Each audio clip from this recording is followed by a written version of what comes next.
السلام علیکم ورحمۃ اللہ وبرکاتہ۔ بسم اللہ الرحمن الرحیم، الصلاۃ والسلام علی رسول الکریم، الحمدللہ۔ آج اذکار کے سلسلے میں ایک اور ذکر، یہ بھی صبح اور شام کو آپ نے کرنا ہے۔ اور یہ کون سا ذکر ہے؟ یہ ایک ایسا ذکر ہے جس میں آپ اللہ سے اپنے انشورنس کروا لیتے ہیں۔ آج کل بڑا لوگوں کو انشورنس بیمہ پالیسی، یہ وہ سب سے بڑی انشورنس تو یہ ہے جو میں آپ کو پڑھاؤں گا۔ یہ بیسیکلی وہ ذکر ہے جس کو آپ صبح کر کے اپنی انشورنس کرواتے ہیں اور شام کو بھی انشورنس کروا لیتے ہیں۔ اور سبحان اللہ، اندر کتنی زبردست باتیں ہمارے پیارے رسول صلی اللہ علیہ وآلہ وسلم نے امت کو سکھلائی ہیں۔ یعنی اگر یہ صبح کہہ لی جائیں تو کتنی چیزوں سے ہم اللہ سے حفاظت کی دعا مانگتے ہیں۔ قربان جائیں نبی کریم صلی اللہ علیہ وسلم پر، جنہوں نے ہماری اس طرح سے تربیت کی، لیکن ہم اس طرف توجہ نہیں دیتے ہیں۔ تو کوئی بھی ذکر، جیسے میں نے آپ سے پہلے بھی تذکرہ کیا اذکار کا، تو آپ نے ذکر کو صرف رٹنا نہیں بلکہ اس کا مفہوم بھی سمجھنا ہے۔ جب مفہوم آپ کو سمجھ آئے گا نا تو پھر وہ دل کے اوپر اپنی جڑ بھی پکڑے گا انشاءاللہ۔ آئیے دیکھتے ہیں رسول اللہ صلی اللہ علیہ وسلم نے ہمیں کیا سکھلایا۔ جی، تو رسول اللہ صلی اللہ علیہ وآلہ وسلم نے دعا اس طرح سے مانگی: اللہم انی اسألک العافیۃ فی الدنیا والآخرہ، اللہم انی اسألک العفو والعافیہ فی دینی و دنیای و اہلی و مالی، اللہم استر عوراتی و آمن روعاتی، اللہم احفظنی من بین یدی و من خلفی و عن یمینی و عن شمالی و من فوقی و اعوذ بعظمتک ان اغتال من تحتی۔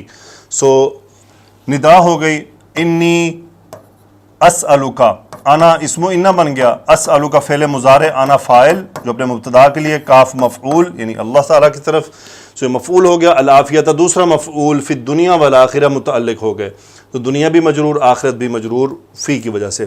اے ہمارے پروردگار، انی اسألکا، میں تجھ سے سوال کرتا ہوں، مانگتا ہوں، کیا مانگتا ہوں؟ العافیہ، عافیت مانگتا ہوں۔ بہت سے کہتے ہیں اللہ تمہیں عافیت دے، پہلے اس سے پوچھیں عافیت کا معنی کیا ہے۔ عافیت کا ایک معنی اردو میں تو یہاں ختم ہو جاتا ہے خیریت، لیکن یہ صرف خیریت نہیں ہے۔ عافیت کا مطلب ہوتا ہے کہ تمام بلاؤں اور تمام مصیبتوں، تمام مشکلات سے اللہ تعالیٰ کی ضمانت مانگنا کہ یا اللہ تو ضمانت دے دے کہ تو میری ان باتوں سے حفاظت فرمائے گا۔ تو یہ ابتدا، اسے انشورنس بھی آپ کہہ لیں۔ اللہم انی اسألک العافیۃ فی الدنیا، دنیا میں بھی اور آخرت میں بھی، کیونکہ تکلیفیں آخرت میں بھی آنے والی ہیں۔ یا اللہ، میں تجھ سے خیریت مانگتا ہوں دنیا میں بھی اور آخرت میں۔ کیسی خیریت؟ عافیتن کا مطلب ہوتا ہے کہ تمام جو تکالیفیں ہیں، وہ چاہے بیماری کی صورت میں ہیں، چاہے مال کے غصب ہونے کی صورت میں ہیں، چاہے جسمانی صورت میں ہیں، چاہے اخروی صورت میں ہیں، یعنی اس کی جتنی بھی جو اس کو گھیرنے والی چیزیں جو اس میں آ جاتی ہیں، ان تمام سے یا اللہ میں تجھ سے خیریت مانگتا ہوں۔ تو رسول اللہ صلی اللہ علیہ وسلم کے چچا پوچھا کرتے تھے آپ سے کہ میں کیا مانگوں، تو آپ صلی اللہ علیہ وسلم انہیں جواب دیا کرتے تھے: صلی اللہ العفو والعافیہ، صلی اللہ العفو والعافیہ، اللہ سے عفو و عافیت مانگو۔ تو یہ سب سے بڑی دعا ہے جو انسان مانگتا ہے، عافیت۔ اللہ سبحانہ و تعالیٰ آپ سب کو بھی عافیت عطا فرمائے اور مجھے بھی۔ اللہم انی اسألک العافیۃ فی الدنیا والآخرہ۔ پھر اللہم انی اسألک العفو والعافیہ فی دینی و دنیای و اہلی و مالی۔ پھر وہی اللہم انی اسألک، سیم وہی ہے، العفو یہاں پہ ایک اور چیز اضافہ ہوا، مفعول ایک دوسرا، اور یہ عافیت مفعول تیسرا۔ فی دینی مرکب اضافی و دنیا یا مرکب اضافی، اہلی مرکب اضافی، مالی مرکب اضافی۔ یہ یا کے اوپر زبر اس لیے آئی ہے کہ اس کے پیچھے الف موجود ہے۔ یہ ایک قاعدہ ہے کہ مرکب اضافی میں یا متکلم سے پہلے الف ہو تو اس یا پر زبر لگ جاتی ہے۔ میرے دین میں، میری دنیا میں، میرے گھر والوں میں، میرے مال میں۔ اچھا، عفو کا کیا مطلب ہوتا ہے؟ عفون کا مطلب ہوتا ہے درگزر کرنا۔ کیسا درگزر کرنا؟ ایسا درگزر کرنا کہ جو گناہوں کا جو پرچے ہیں نا، جو کتاب ہے، اس میں سے مٹ جائے سب کچھ۔ یعنی صرف مغفرت نہیں، ایسی مغفرت کہ تمام نام و نشان ہی مٹ جائے کہ اس بندے نے کوئی گناہ بھی کیا تھا، ایسی مغفرت مانگنا۔ اللہم انی اسألک العفو والعافیت، یعنی میں مغفرت مانگتا ہوں ایسی کہ جس میں سب مٹ جائے، اور عافیت مانگتا ہوں، خیریت مانگتا ہوں۔ کہاں؟ فی دینی، اپنے دین میں، وہ دنیا یا اپنی دنیا میں، وہ اہلی اور اپنے گھر والوں میں، وہ مالی اور اپنے مال میں۔ یہی وہ چیزیں ہیں نا جہاں انسان آزمایا جاتا ہے۔ دین میں بھی انسان کی آزمائشیں آتی ہیں، دنیا تو ہے ہی ہے، اہلی گھر والوں میں بھی انسان آزمائش کا شکار ہوتا ہے، اور مال میں بھی۔ یعنی ان تمام چیزوں میں کسی نعمت کا چھن جانا، کسی مشکل کا آنا، یا اللہ ایک تو میری تو سب سے پہلے کہ مجھے معاف کر دے، درگزر فرما.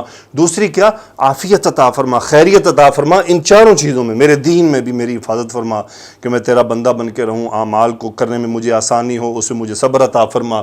دنیا میں کوئی مشکلات نہ ہوں، بیماری نہ ہو، تکالیف نہ ہو، امتحان نہ آئے مجھ پر، اہلی گھر والوں کے معاملے میں مجھ پر کوئی امتحان نہ ٹوٹ پڑے، مجھ سے کوئی نعمت نہ چھین لی جائے. مال کے بارے میں سو یہ صبح انسان اٹھ کر اگر یہ دعا مانگے فجر کے بعد اور پھر شام کو مغرب کے بعد یہ دعا مانگے تو سبحان اللہ. پھر اللہ نے فرمایا اللہم استر عوراتی، یعنی رسول اللہ صلی اللہ علیہ وسلم نے فرمایا اے ہمارے پروردگار استر عوراتی، یعنی ستر یسترو باب نون سے سین تارا، پردہ رکھنا. انت فاعل امر کا صیغہ، تو پردہ رکھ. عوراتی، میری عورات کا، عورتن کی جمع ہے، عورتن کی جمع ہے. عورتن کا کیا مطلب ہوتا ہے؟ عورتن کا مطلب ہوتا ہے کوئی بھی ننگی چیز، یعنی یہ جو ہمارے اعضاء ہیں یہ عورات ہیں. تو پوری عورت اسی لیے چہرہ چھوڑ کے ساری پھر وہ عورت بن جاتی ہے. سو اللہم استر عوراتی، یا اللہ میری جو یہ چھپی ہوئی کمیاں ہیں ان پر پردہ ڈال دے. وہ ایسے گناہ، ایسی خرابیاں، ایسے مسائل جو میرے اندر ہیں، جو تیرے اور میرے درمیان ہیں، یا اللہ ان پر پردہ رکھنا. یہ بہت بڑی بات ہے. انسان کی کسی ایسی غلطی کا اگر افشا ہو جائے، وہ سامنے آ جائے تو واقعی اس کے لیے بہت بڑے مسائل بن جاتے ہیں. اس کی یعنی ایک طرح سے اس کی پوری لائف کو دھچکا لگ جاتا ہے. ایسی آپ دیکھ رہے ہیں، آپ نے دیکھا ہوگا، میں اب کیا بات کروں. اللہ تعالیٰ غیرت عطا فرمائے تو انسان کے اندر شرم ہو تو انسان بہت کچھ حاصل کر لیتا ہے. میں اس خاتون کا تذکرہ کرنا چاہوں گا، اللہ اس کو ہدایت عطا فرمائے، لیکن اس نے اس کے بعد بھی راستہ غلط اختیار کیا. وہ جو میں نام نہیں لوں گا، ایک جو سنگر خاتون تھی جن کی کچھ جو ویڈیوز جو لیک ہوئی تھیں، اس کے بعد انہوں نے ایک توبہ کا راستہ اختیار کیا اور اس توبہ میں بھی میڈیا میں رہنا پسند کیا.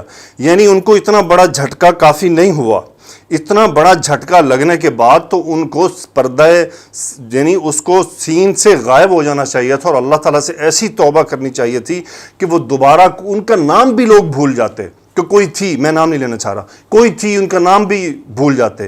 لیکن انہوں نے اس کے بعد جو راستہ اختیار کیا، یعنی اس میں بھی وہ جو میڈیا میں رہنے کا ایک عنصر جو تھا وہ ان سے نکل نہیں پایا.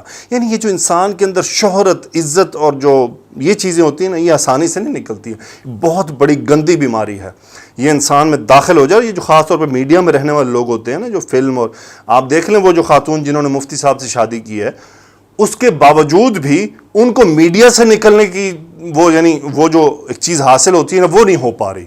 یعنی وہ وہی شکلیں دکھانا اور مفتی صاحب کے ساتھ جناب تصویریں آ رہی ہیں. سو اس کا مطلب صحیح ابھی وہ راستہ پکڑا نہیں ہے.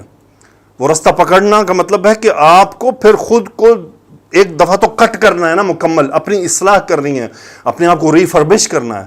لیکن وہ چونکہ وہ جو میڈیا میں رہنے کا جو ایک جو شہرت اور لائکس اور کامنٹس اور یہ جو چیزیں انسان کے اندر جب ڈیولپ ہو جاتی ہیں نا، اس سے جان چھڑوانا بہت مشکل ہوتا ہے. بہرحال اللہ سبحانہ و تعالیٰ میری ان دونوں بہنوں کو ہدایت عطا فرمائے. میری تو دعا ہے، مقصد کسی پہ تنقید نہیں بلکہ آپ کے سامنے ایک مثال پیش کرنا تھا کہ کیسا ہوتا ہے. سو اللہ تعالیٰ سے دعا ہے، وہ اللہم استر عوراتی، یا اللہ میری عورات کو، میری خرابیوں کو، میری گندی بیماریوں کو، میری گندی چیزوں کو، یا اللہ ان پہ پردہ رکھنا. میں گناہ گار بندہ ہوں.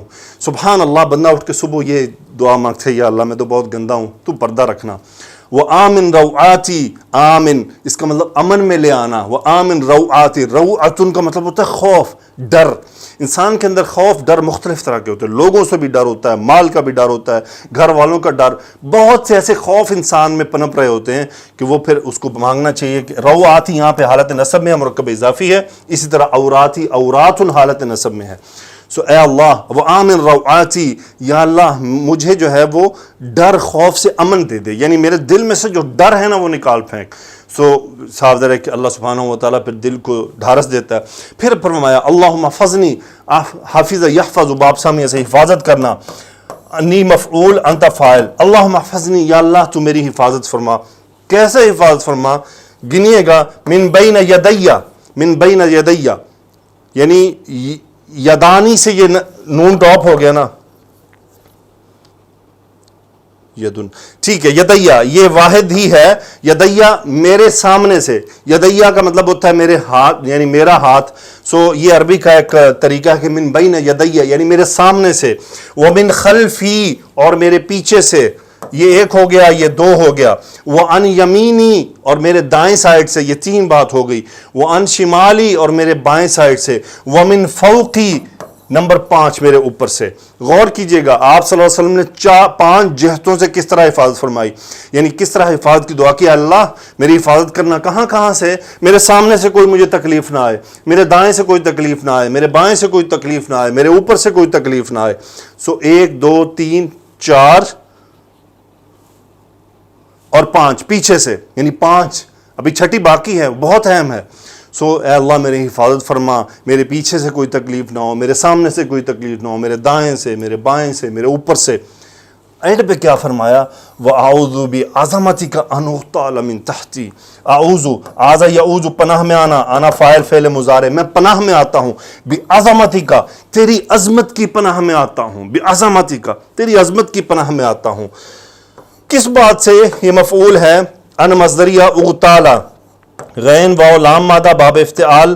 اغتالا یغتالو کا مطلب ہوتا ہے یعنی اغتالہ، اس نے اس کو بے خبری کے دوران قتل کر دیا.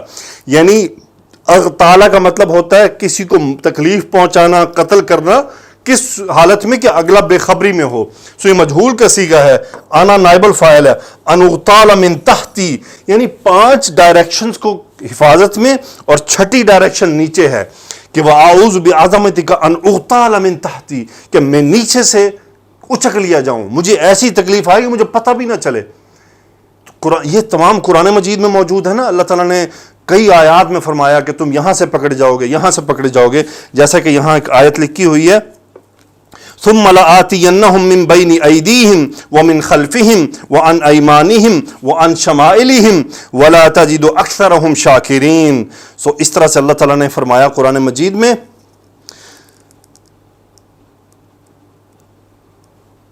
پھر یہ جو زمین سے پکڑا جانا وہ کیسے، اس کی آیت ہے عنکبوت کی، فَكُلًّا أَخَذْنَا بِذَنبِهِ فَمِنْهُمْ مَنْ أَرْسَلْنَا عَلَيْهِ حَاصِبًا وَمِنْهُمْ مَنْ أَخَذَتْهُ الصَّيْحَةُ وَمِنْهُمْ مَنْ خَسَفْنَا بِهِ الْأَرْضَ وَمِنْهُمْ مَنْ أَغْرَقْنَا وَمَا كَانَ اللَّهُ لِيَظْلِمَهُمْ وَلَكِنْ كَانُوا أَنفُسَهُمْ يَظْلِمُونَ.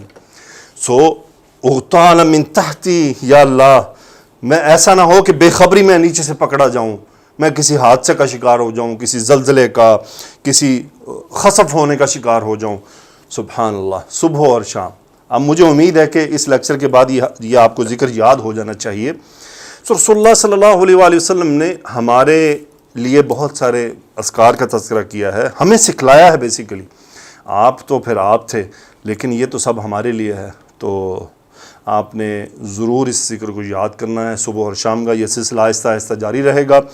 سو فجزاکم اللہ خیرہ. السلام علیکم ورحمۃ اللہ. سبحانک اللہم و بحمدک، اشہد ان لا الہ الا انت، استغفرک و اتوب الیک. اللہم صلی علی سیدنا و مولانا محمد وعلی آلہ و صحبہ وبارک وسلم تسلیما کثیرا. آمین یا رب العالمین.